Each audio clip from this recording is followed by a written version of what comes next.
E a Comissão de Constituição e Justiça da Câmara volta a discutir agora de manhã o projeto polêmico, projeto de lei que trata da demarcação de terras indígenas. Ontem teve um protesto de índios que terminou em confronto com a polícia em frente a uma das entradas da Câmara. Vamos para Brasília ao vivo. Luísa Dolha traz mais informações sobre a votação desse projeto, então, que ficou para hoje. Luísa, bom dia.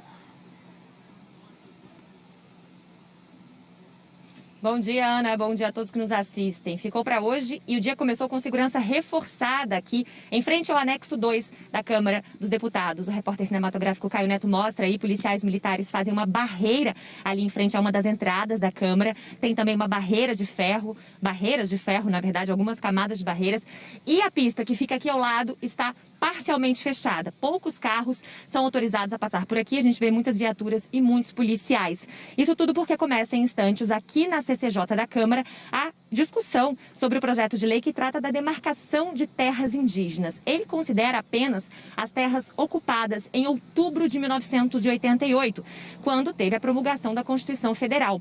Também proíbe a ampliação de terras que já foram demarcadas e flexibiliza o contato com povos isolados. Esse projeto, como você disse, Ana, é polêmico e ontem teve uma manifestação de indígenas aqui que acabou em confronto entre os indígenas e a polícia aqui de Brasília. A manifestação era contra o projeto de lei e também contra um processo de reintegração de posse que é movido pelo governo de Santa Catarina contra 3 povos, e esse processo será julgado no Supremo Tribunal Federal.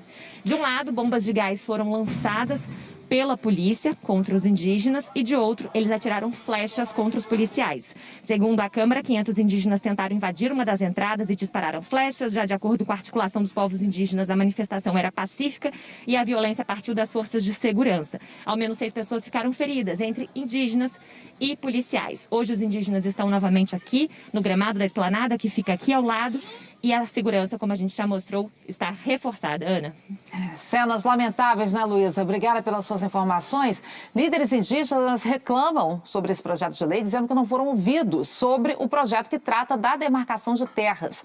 Vamos chegar para cá para falar com Miriam Leitão, que vai explicar um pouco mais para a gente o que está em jogo. Miriam, bom dia para você. O que está por trás aí desse projeto? Olha, Ana, bom dia para você, bom dia para todos que acompanham o Bom Dia Brasil. Esse projeto tem 14 anos. Ele foi apresentado por um deputado que já faleceu, Homero Pereira.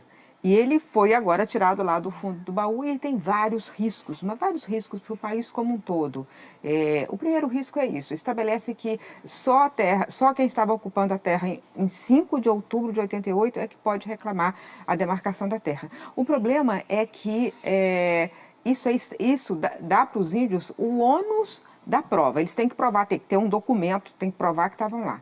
Outra coisa é que durante a ditadura foi muito ruim com os indígenas, então vários povos foram deslocados dos seus lugares. E era 3 anos depois do fim da ditadura, eles estavam voltando. Então, assim, tem povos com níveis diferentes de compreensão do que está acontecendo. Então, isso é um ônus pesado demais para os indígenas. Tem uma outra coisa que é perigosíssima, que é uma política que a Constituição estabeleceu e foi fundamental para o país, que é em relação aos povos isolados.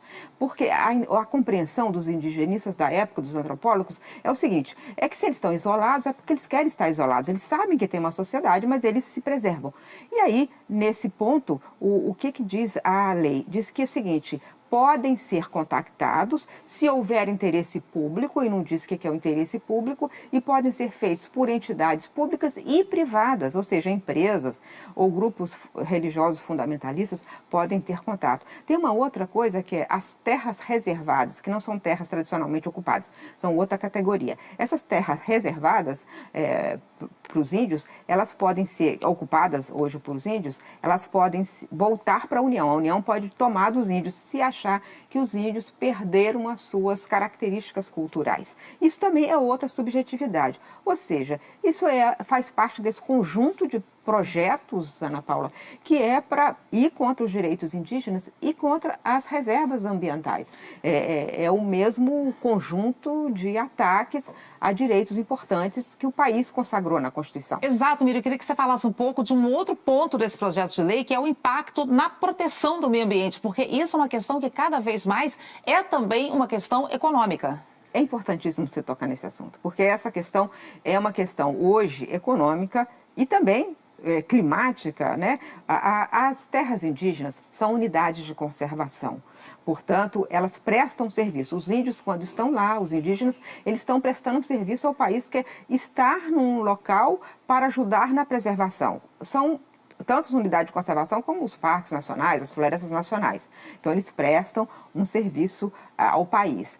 Hoje, o país que for considerado um país que destrói o meio ambiente e destrói os direitos indígenas, ele é, como você disse, atingido por investidores, pelas pressões dos investidores. Então, investidores locais, investidores nacionais, os grandes investimentos, eles precisam dessa ideia de que o Brasil protege o meio ambiente e protege os direitos dos povos originais.